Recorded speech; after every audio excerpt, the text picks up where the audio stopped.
Welcome to the Student Ministry Matters podcast. We want to encourage, equip, and connect those with a passion to impact the next generation for Jesus Christ. Student ministry can be a lonely place. You might even feel like you're the only one in your church or community that cares about students. Well, know this, you're not alone.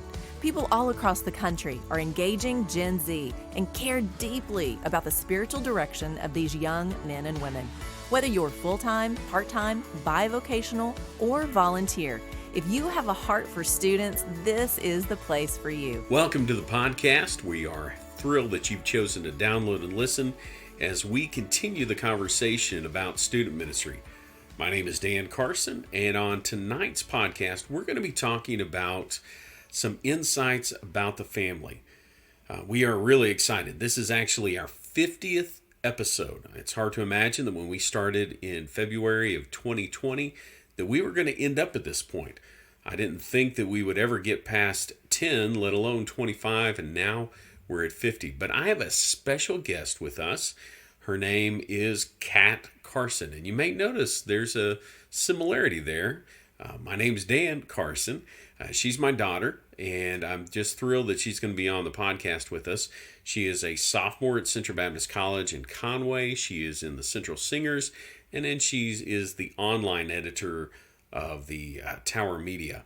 And we're just thrilled to have her as we talk about the family and about student ministry. And that's what we're going to be discussing today, the family and student ministry.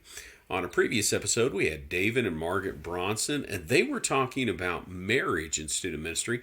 And I wanted us to hear from Kat. Kat grew up in my home, obviously, and she has this opportunity to share some insights being a preacher's kid.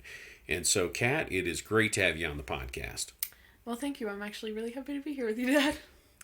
Well, it is, again, it is great that she's on here.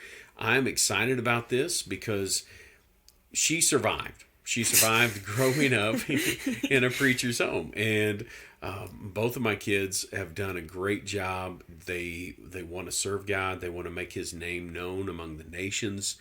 And, a lot of times I think, well, are we doing things right?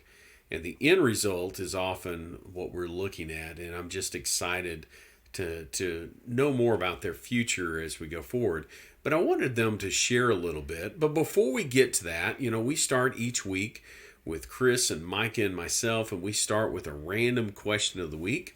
And so, of course, I know my daughter. She has been around me all her life, but you guys don't know her. She is a girl who likes fandoms. That is kind of putting it mildly, isn't it, Yeah. Kat? She's like different things. And so I want to ask, what is your greatest fandom? What is that area that you like the most? Like, out of my entire life or just the current situation? What is currently your biggest fandom?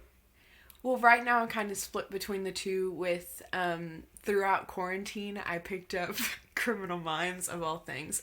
And so I just finished binging all of that, which has been really cool. And it's actually been really educational in a lot of ways. Maybe not on good things to learn, but that's been something I've learned. How to avoid serial killers? Yes, or if I ever chose to become one, I guess. But I'd like to think that that's not what I'm going to pick up from it. But then also with The Mandalorian just ending, you raised a Star Wars loving household.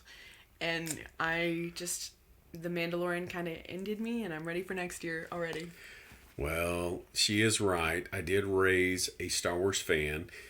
In our house, we love Jesus, we love each other, and we love Star Wars. And Amen. In that order, yes. We're not going to reverse that. And you can freeze me in carbonite until Mandalorian Season 3 comes out. True. Yeah. Well, again, we want to talk about growing up in a youth pastor's home. We want to talk about some of those things that Kat encountered, some of the blessings, some of the curses, some of the hard things. And then I want to give Kat the opportunity to really just speak to you, the student ministry worker. Maybe some insights, some things that she could share with you that maybe you have a 2 or 3 year old and you're thinking, okay, how am I going to navigate this?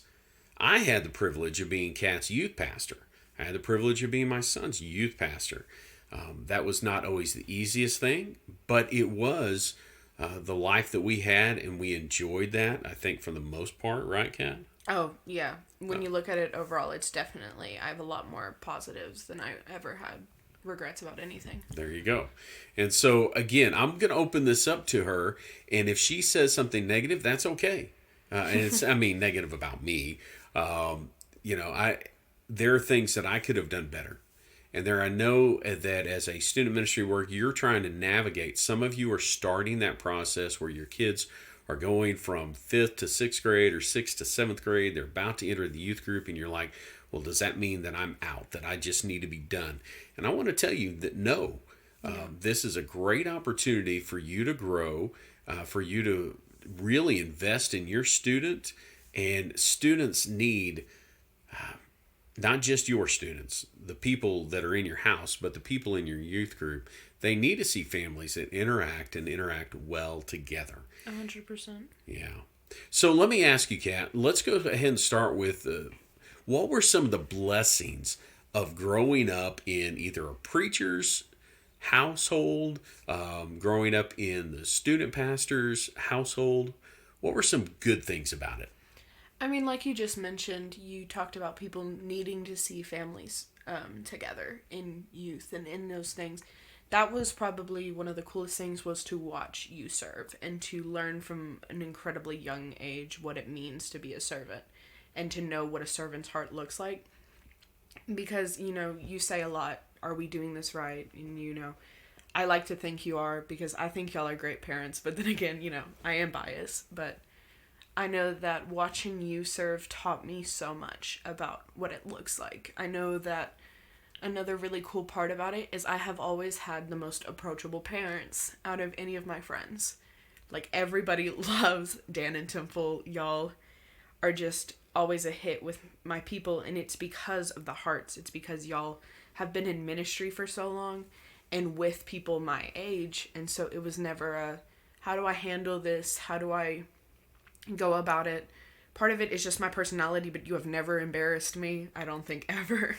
Not for lack of effort, but I was very thankful to have watched you serve. And then with that, part of it, I'll later talk about how sometimes it was not as much of a fun thing, but I was always serving. I grew up in a church serving from the time the door was open till the time that it was being locked up. I was there, and we were always doing something. And that's something that I've actually struggled with going to college away from home. It's just not as much, not having opportunities to serve, because there's always places to serve, but not having an automatic in. And just, I think that's something that is so important that you teach your children while you're in ministry, is just, hey, this isn't always going to be there. This is, find your, your spiritual gift, find how you work in the church so that when you leave, you have access to that and you know where you're going. I think there are two other kind of blessings that you haven't mentioned yet. One is that now, as a almost 20-year-old, you know how to speak to adults. Oh yeah. And a lot of people your age may struggle with that on occasion, but being the child of a preacher, a child of a counselor, you have the ability to speak to adults and communicate well in a lot of situations. And so I think that's definitely one thing. I think another, and again, this is in that blessing as well as a curse type of situation, the people of the church know you.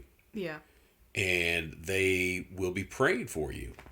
Where I'll have students in my student ministry that they may not even know who some of the people in the church are, and a lot of people in church may not know who they are, but they always know who my kids are. Yeah. And so, again, that's a blessing, that's a curse. But are there any other benefits or blessings that you can think of being a part of the youth pastor's family? I mean, even just what you said about, having that communication, that has been so big in my life. That has led me to being so good at interviews. I definitely owe, I think, my scholarship to the way y'all raised me. And a lot of that is being the pastor's kid and the counselor's kid and being good at communicating, because a lot of my scholarship is outreach and, helping kids and talking to people who want to go to my school. And I love that. And I mean, one of my majors is communications. Y'all did an incredible job raising me and Riley to know how to talk to people, and that was so huge. And that's something that not only helps in the church, but in all aspects of my life. And then, like you said, the relationships. When, you grow, like, at least in your ministry, we grew up at a church, right? So that entire time, I knew everyone there. And like you said, everyone knew me, which was great a lot of the time. And, we'll talk about how it was rough later, but I always knew everyone. And I just knew people. I knew how to talk to them. I knew who I could approach. I knew that if we needed help, and if I needed prayer, if I needed money for a mission trip, I knew that people would be willing to do that. And even when we went over to Calvary later, it was just, we came in the later years of my high school. And so there's still sometimes that I'm like, okay, I know that person, remind me of their name, but they always know me. And I know that they will always have a love for me because of the love they have for you. And that has been so cool to watch that, and to know that no matter where you're going or wherever you and Mom are in your ministry now or in the future, we will always be accepted with love, because not all ministries are perfect and not all of them are going to be like this all the time, but I'm thankful enough to have been most of the time in situations where people just extend so much love to our family. Yeah. There has been a lot of love shown and expressed, whether it's gifts or questions, prayer. They're just people like to care for the pastors that are there. But, we also have listeners that are volunteers.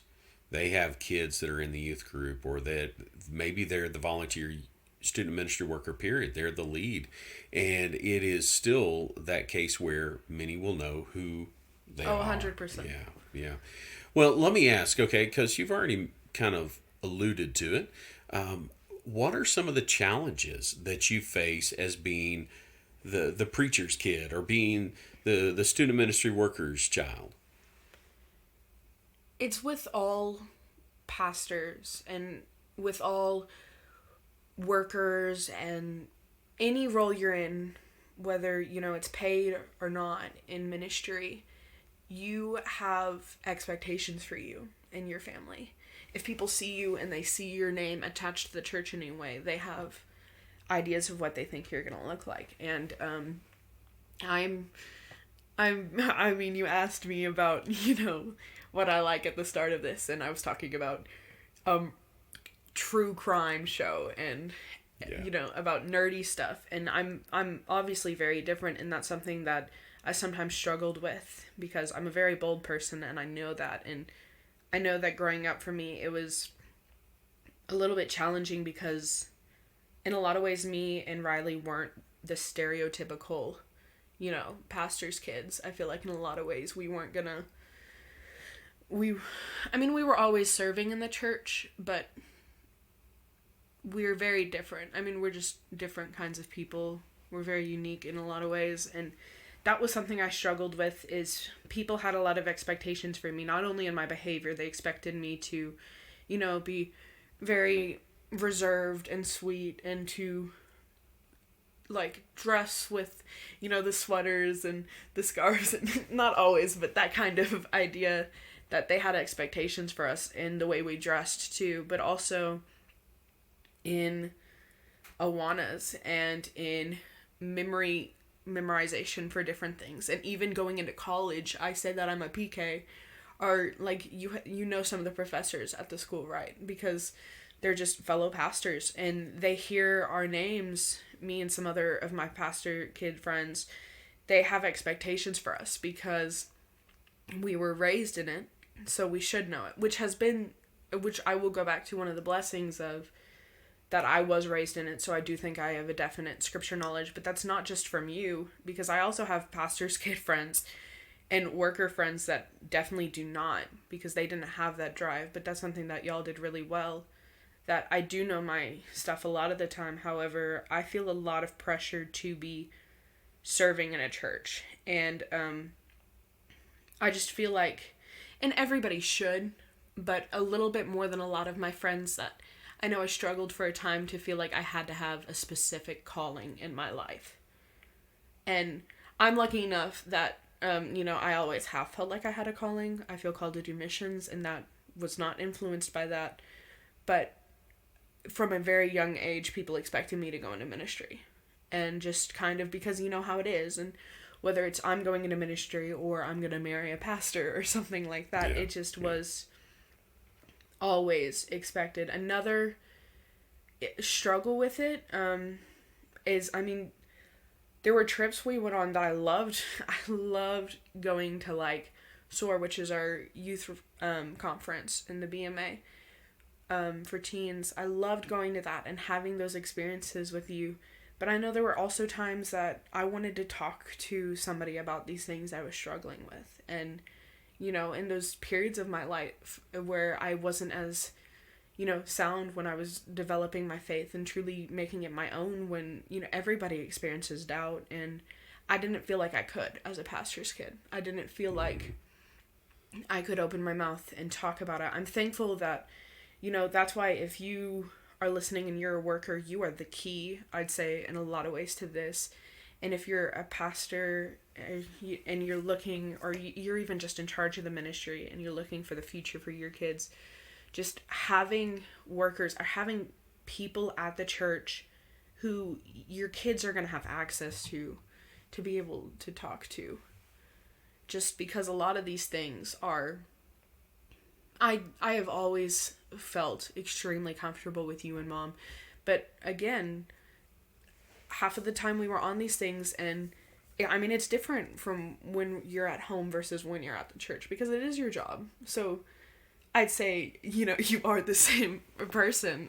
You're you, and you loving Christ doesn't change whether you're in a church building or whether you're at home. And I see that everywhere, and just how much of a godly man you are. However, I'd hear you're my dad. I know that I have your I have your attention versus 20 other kids. Right. Well, one of the things that I think is, and this kind of falls into the blessing side of it, but you mentioned having other people to talk to. Mm-hmm. And that was one of the great things about in a previous ministry that we were at Temple Baptist Church in Rogers, was the fact that you had ladies there that just kind of said, hey, you're my people, and they would talk to you, and you could talk to them, whether it was Elaine Simpson or Miriam Ketron or Laura O'Connor, just to name a few. Yeah. Those were powerful influences in your life. And so I think that side was a blessing, but without it, I think it would be a challenge. You need that little extra, that person outside of the home. If you're serving as the youth pastor and your wife is in that ministry, then you have a student who is out of your home, who is coming up into there. They need somebody else. Yeah, 100%. Yeah. And I know that often that isn't always the case, and a lot of students aren't like me, and they don't have people who have those women, those adults who want to claim you basically and just say you're mine. But right. But I think that's something that's where it gets really hard, right? Is because you can't force your child to go out and to change their personality. Yeah. Again, that's part of mine, is just I'm a very loud person and I will talk. And I know that helped with me making those relationships. But I know that those women, the people you just listed, one of them helped me get saved, and then one of them helped me come to the realization that I was being called to ministry, and another one helped me during some of the hardest points of my life. These were just, no matter where I am in the world or whatever point of my life, I will always think back to not only, the things that I heard you say, like love God, love people, make disciples, over and over when we were growing up, but I'll also think of those people who stayed after on Sundays because they knew we were going to be there longer. Yeah. Or they'd keep me company in the office while you were doing something, and they'd just talk because, whether they were in ministry themselves or they had been in some point of their life, they just knew, and that is a spiritual gift for those people and a definite calling, I think, on their behalf. But those people really are needed, or I needed them in my life for sure. Yeah, definitely. I'm just so thankful for them, the three that I mentioned, for the others in our lives that have stepped in, and whether it was some godly men that were there for your brother. It's just, that's an incredibly powerful thing. So there's a lot of blessings. Really there is. We get to spend time together. As I took you guys on trips, student ministry trips, I got to go and I got to be a part of that. So we encountered some of those things as a family, in which others don't have that same sort of thing. But again, there are some challenges, unique challenges. You mentioned a lot about expectations of the church, and then some things that probably were more self-inflicted. You were trying to live up to standards and live up to this picture that you had in your mind.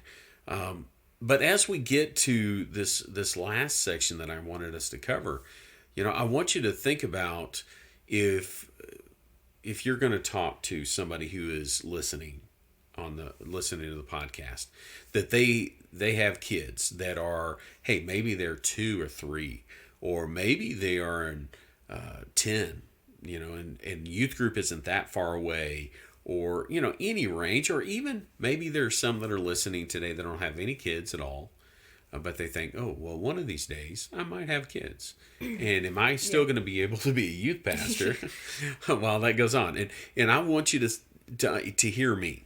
You can be a youth pastor even when your kids are in the youth group. There are unique challenges. There are things that you have to be mindful of, but we can be involved in that process. Yeah.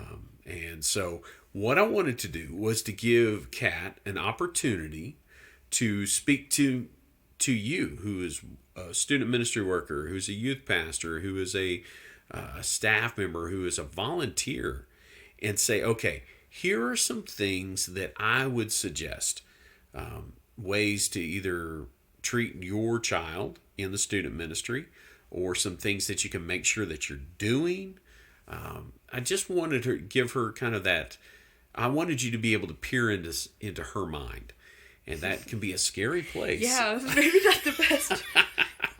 But there is some good thoughts. I'd like to think. Oh no, there's lots of good thoughts. One of the things that I always kid my daughter about is the fact that she uses all of the words. Every single one of them. She's done this since she was 18 months old. She has spoken in full sentences since then. She uses all of the words. So I'm sure she's got some words for us today. You think? Well, you are in fact correct. Okay. Almost like you asked me to. Yes. A lot of them we covered. So I had like a short list. Yeah, we'll kind of recap on those that we've covered already, though. So I know that, I can't imagine all situations, and I know that it's difficult for some people, but if it's possible, have someone there. Have people investing in your kids as early on as possible. And that's no matter if you're a parent or not, or even if you're a worker. Find kids even before they get into the youth group that you're pouring into. But that's important no matter what role you're in at the church, is you always need to be pouring into people. But making sure your kids are connected with people. Okay. That is huge. And that meant the world to me. Like you said, that meant the world to me and Riley. Even John and Laura, who O'Connors, who were someone you mentioned, but they were some of your student workers who they took I think part of it is because both of them grew up kind of around ministry, but they knew that we were going to need some extra love and some extra, they always told us you can call literally any time, because they knew that y'all were that for other people in the same way that we knew you were that for us, but it's different. And so if that's a possibility, that would be great. And I started it at first, but I think y'all lived such a good example for us. And I think that is one of the biggest ways that you can do it. It's this way with everything, though. If you show your child, okay, I'm not a parent, so I can't give parenting advice. That's not what I'm trying to do. Yes, we want to put that disclaimer out there right now. I am 19. She is 19. She is giving you advice from well, I don't want to say a child, because you're not really a child anymore, but But I'm not a parent. You're not a parent. You are a PK. Yeah. A preacher's kid. That's the insight that she's giving you. So with that said, go ahead. Yeah, I mean, the biggest thing, so I guess I should phrase it like that, then the best thing you guys did for us was living by example is everything. We learn mannerisms, we learn traits, we learn everything from our parents, whether we realize it or not. I went to college and people were like, you are your mother. And it's all funny, but it's the truth. And if you put out a good example, and if you come home with that same energy of, hey, I love my job, and it's not always pretty, y'all know, and it's not always going to be pretty, and that's going to be hard in the house sometimes, because it's not always, especially when it's not fun for your ministry. I think the thing that we often forget, or maybe don't clump it together as much, is you being a pastor. Yes, that was your ministry, but that was our families. We were with you. We were going to go wherever you were. And I still feel that way. I'm a part of your ministry until I'm not. Right. And that's huge. And so if you're living, and if ultimately there's going to be a lot of good, there's going to be a lot of bad, but if you are living with that passion for Christ in every situation of, hey, this sometimes isn't great, but this is why we're doing this. I love these kids. I love these people. Then that's going to show, and that's something that's going to be learned. Both me and Riley are going into fields that are related to you and Mom's in some way or another, because we saw, hey, what y'all do, even if it sucked sometimes, there was a lot of cool with it. Enough that we wanted to go into it. We talked about this the other night. And then along those similar lines, just having a good balance of family is so important. I think you mentioned it on another podcast a couple weeks ago, or I've seen it on social media lately, that you put that be at all of your child's concerts and games if possible. Be at those things, because at the end of the day, you can be a strong worker, you can be a strong pastor, but if you're coming home to something that's fragmented, it's going to be hard to have that energy. You and Mom, I am incredibly blessed to say that y'all were at every single one of my concerts for years upon years. And that's something I know not everybody has the opportunity to. And that's not something that, I'm saying this, and if you don't have that opportunity, that's not, most kids don't hold that against their parents at all. But I know that was something that was really important to y'all to do. And I know that meant the difference of, I know that even at graduations, you were bouncing between other people's graduations, but then you still wanted to make it to our concert in time. You always made sure that, hey, you loved on these kids, but you never did not show attention to the ones you had at home. And that is so important, because that's hard. And again, you bring home everything.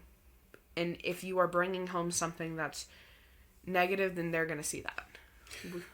Well, you've mentioned some great things so far. The idea is, number one is to find some people for your students, for your children in this process. Number two, you talked about remember that your example is huge. That is incredibly important. What you're living out in your home as a student pastor, your kids see it. They are watching you, and that starts just as early as 1 and up. I mean, Kat and Riley would see the example their entire life, and so it needed to be real. And then the third thing that you mentioned was this idea of balancing family and ministry, and that is difficult. It is hard, and have talked about that on a previous podcast. And it is difficult to do that and to do that well, but it is incredibly important. And so if you can make it to those concerts, those games, those events for your child, do it. By all means, do it. And again, there are going to be times when you're not going to be able to, and you're going to have to make a choice, but know and let your child know that always that they're the priority. Yeah. They're the priority. So those are some things. What else you got? I mean, like I mentioned too, I think something that, again, is so often glossed over is that, hey, I mean, like you said, I 100% believe I was raised in it, and I'm so thankful for it. You can definitely do ministry and have kids. And I actually encourage it. I loved watching you do those things. I loved listening to your lessons and listening to those things. But remember also that, hey, this is a decision y'all made. This is a decision you felt called to. And it is so important. You need to be listening to the Lord before you're listening to the opinion of your kids. But when you're going into these ministries, this is something you're feeling led to. And your kids are going to go with you. I mean, if they're very young, they don't have a chance to say no. I'm very thankful that, even as we got older, you still asked for our opinion in these things. You asked for our discernment in these things. But ultimately, it was still your calling, and since you're the spiritual leader of our home, we're going to follow you. But your children in these situations didn't get to pick, hey, I want my dad to be my youth pastor. Mm-hmm. Hey, I want my mom to be my youth worker. That's not how that works. So when these kids get in situations that they get frustrated, because they're gonna come up, and even if it's just you're talking about these lessons about respecting your parents, and I'm sitting here after we had an argument about where we're gonna get dinner after church, and I'm annoyed with you or my grades or something like that. Just stupid things. But your kids didn't pick this. They didn't say, I want this. So I think in a lot of ways it's going to require extra patience, but sometimes that's needed because it's hard. It is. In a lot of ways, I love being a PK. But like I said, whether it's self-appointed or just expectations other people had, they are real. There's a really good book. I don't remember who it's by, but it's just called Pastor's Kid. And I really encourage listeners to read it if you can. Well, we'll put a link to that in the show notes. I think she's referring to a book by Barnabas Piper. Yeah. And she had a chance to read that. It was handed to her by a friend of ours. Yeah, by one of our volunteers in our student ministry. And I'm just thrilled, that's out there. But Kat, you really raise a great point, is just being open and listening to your students, as in your own children. Listen to what they're going through, because Riley, my son, had some issues along the way with other people and other children and other students in the ministry that would occasionally react in strange ways, thinking that he was the favored child in student ministry, and so he would get a little bullied every once in a while from it. That is 100% real. That's something I forgot to mention, but it really is. Yeah, and so be listening to your kids, because those weird things may pop up, and you have to navigate that as a parent, as the youth pastor, and as a parent, and it's just a weird combination of events. And in his case, he was able to handle that well. That's not always the case. Sometimes it takes a little bit more involvement, and it can be stressful. But man, there's some good, positive things about being able to do this as a family. So, Kat, you got anything else for the student ministry workers out there? I mean, I know, like, it ended with, oh, these are the negatives and these are the things that, like, you have to make sure you're doing, but at the end of the day, I am so thankful that I was raised as a pastor's kid and that I was raised in ministry. I think that is, I tell my friends this a lot. Like, I have a couple friends who are in serious relationships with people who are going into the ministry, and I tell each of them the biggest blessing I ever had in my life was being a part of a ministry growing up and being a part of it and knowing from such a young age what service looks like and how I can have that in my life. And just, I'm so thankful for it. There's always times, everything has positive and negatives, but if you are actively saying, hey, sometimes it isn't always fun, but there's always good things about it, and if you are actively looking for the good things and pointing them out to your kids and to your family and taking the time to say, wow, isn't this a cool thing that we're doing this together, then I think that is going to move mountains, because it did in my life. And again, it was one of my favorite parts of growing up in this house was doing that and going on these trips and having cool pictures of us as a family at the Dallas Zoo and at these different things. Just, we had so many opportunities that most people wouldn't, but just sitting there in a seat and knowing that you were leading this ministry and we were all in this ministry together, it meant the world, and it still does. Being a PK is not an easy thing. And because there's a lot of expectation. There's a lot of sometimes negative expectation. Yeah. The thought is, well, that PK is, crazy. And they're going to do wild things. Little rebel child. Exactly, the rebel child. Or, they don't want to get the PKs and the DKs, the deacons' kids together because, that's just horrible. I think a lot of it stems from, I don't know what a lot of that stuff stems from, but what I will say is that you have the ability to shape how your child views the ministry, views your relationship with God, 100%. And if ministry is your job, your full-time job, there are challenges with that. There are difficulties with that. But you have that great influence in your own child's reception or understanding of what's happening. And so you need to be positive. And I'm not saying to be a false positive or to just be, because that's hypocrisy. I want you to highlight the good things so that your student, your child, as you go through student ministry, can have a great experience and grow in their faith and grow in understanding, and that they can experience all that God has for them in the church.